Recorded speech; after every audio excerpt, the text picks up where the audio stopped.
സിറായ് directed by Suresh Rajkumari. എഴുതിയിരിക്കുന്നതിലും Suresh രാജ്കുമാരും തമിഴും കൂടെയാണ്.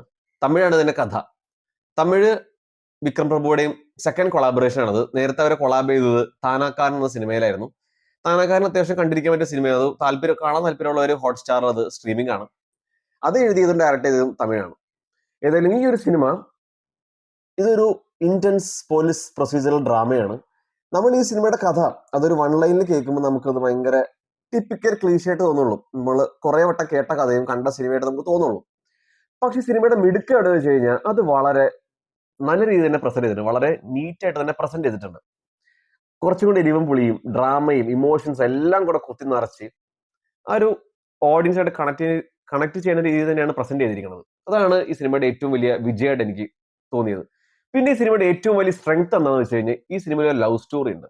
രണ്ട് ക്യാരക്ടേഴ്സിന്റെ ലവ് സ്റ്റോറി. അത് ഭയങ്കര ഡാർക്ക് ലവ് സ്റ്റോറിയാണ്.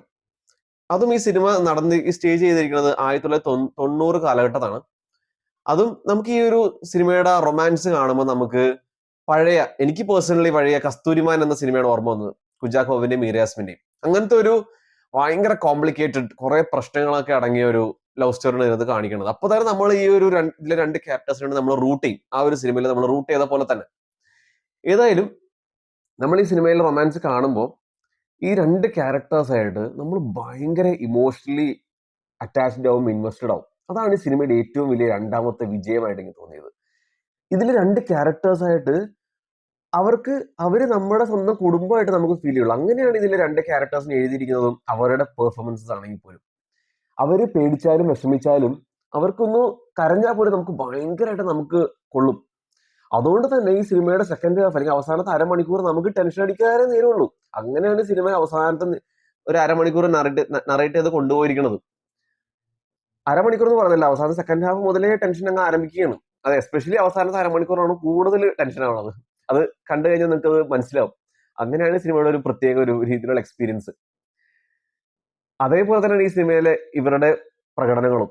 ഇതിൽ രണ്ടാം സെൻട്രൽ ക്യാരക്ടറാണ് ഇതിന് എൽ കെ അക്ഷയ് കുമാർ. ലളിത് കുമാർ എന്ന one of the main producers of Tamil ഇൻഡസ്ട്രിയുടെ മോനാണത്, മകനാണ്. അവന്റെ ഡെബ്യൂ ആണ്. പക്ഷെ ഡെബ്യൂ ആണെന്ന് തോന്നില്ല. എന്തും ഒടുക്കത്തെ അഭിനയം. ആ ഒരു ക്യാരക്ടറായിട്ട് കംപ്ലീറ്റ്ലി ഫിറ്റ് ചെയ്തു. ആ ഒരു ക്യാരക്ടറായിട്ട് ജീവിച്ചതെന്ന് തന്നെ പറയാം. അമ്മാതിരി ലെവൽ പെർഫോമൻസ് ആയിരുന്നു. അതിനൊപ്പം തന്നെ അനിൽകുമാർ. അനിഷ്മയുടെ ഇതുവരെയുള്ള മോശം പ്രകടനം കണ്ടിട്ടില്ല. എല്ലാ സിനിമകളും കണ്ടിട്ടുണ്ട്. പൂവൻ, മരണമാസ്, അതേപോലെ അയം കാതലൻ, എല്ലാത്തിലും അടിപൊളിയായിട്ട് തന്നെ അഭിനയിച്ചിട്ടുണ്ട്. ഇതിനകത്തും നമുക്ക് ഭയങ്കര ക്യൂട്ടാ ഒന്നാമത് കാണാൻ. ഒരു കൊച്ചു കുട്ടിയെ പോലെ നമുക്ക് തോന്നുള്ളൂ. അതേപോലെ തന്നെയാണ് ഇതിന്റെ പെർഫോമൻസും. ഇവരുടെ ലവ് സ്റ്റോറിയും അങ്ങനെ തന്നെ ഇതിനകത്ത് കാണിച്ചു വെച്ചിരിക്കുന്നത്. ഭയങ്കര ക്യൂട്ട്, ഭയങ്കര ഇന്നസെൻസ് ഉള്ള ഒരു ഭയങ്കര പാവമായ ലവ് സ്റ്റോറി. അതുകൊണ്ട് കൂടിയാണ് നമ്മൾ ഈ ക്യാരക്ടേഴ്സിന് വേണ്ടി നമ്മൾ completely from start to end നമ്മൾ റൂട്ട് ചെയ്തുകൊണ്ടേ ഇരിക്കുന്നത്. അവരൊന്നിക്കണം നമ്മൾ ആഗ്രഹിക്കുന്നു.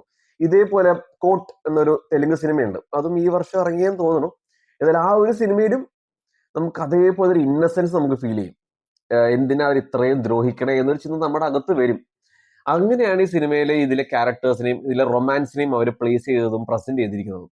വിക്രം പ്രഭുവും ഇവരുടെ അത്രയും കുറെ വലിയ രീതിയിൽ ഡ്രാമാറ്റിക് രീതിയിൽ പെർഫോം ചെയ്തില്ലെങ്കിൽ പോലും വിക്രം പ്രഭു ആ ഒരു പോലീസ് വേഷത്തില് ഗംഭീരമായിട്ട് ഫാന്റാസ്റ്റിക് ആയിട്ട് തന്നെ പെർഫോം ചെയ്തിട്ടുണ്ട്.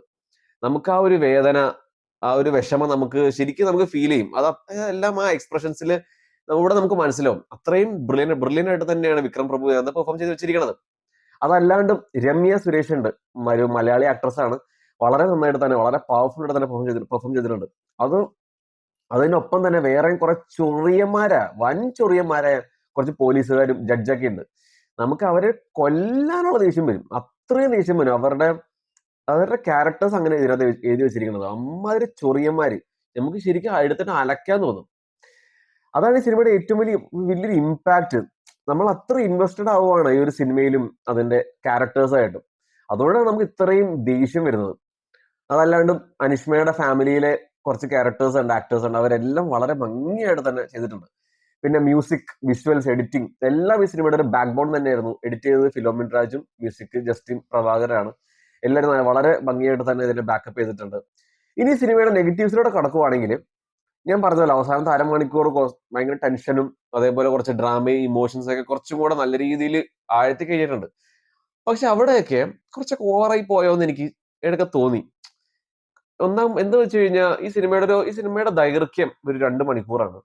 പക്ഷെ അതിൽ 1.5 മണിക്കൂർ ഭയങ്കര നീറ്റായിട്ടാണ് പോയത്. ഭയങ്കര നീറ്റ്ലി എൻഗേജ് ചെയ്തിട്ടുള്ള ഒരു ത്രില്ലറായിട്ട് തന്നെയാണ് എനിക്ക് തോന്നിയത്. പക്ഷെ അവസാനത്തെ അരമണിക്കൂർ കുറച്ചൊക്കെ ഓവർബോർഡായി പോയി.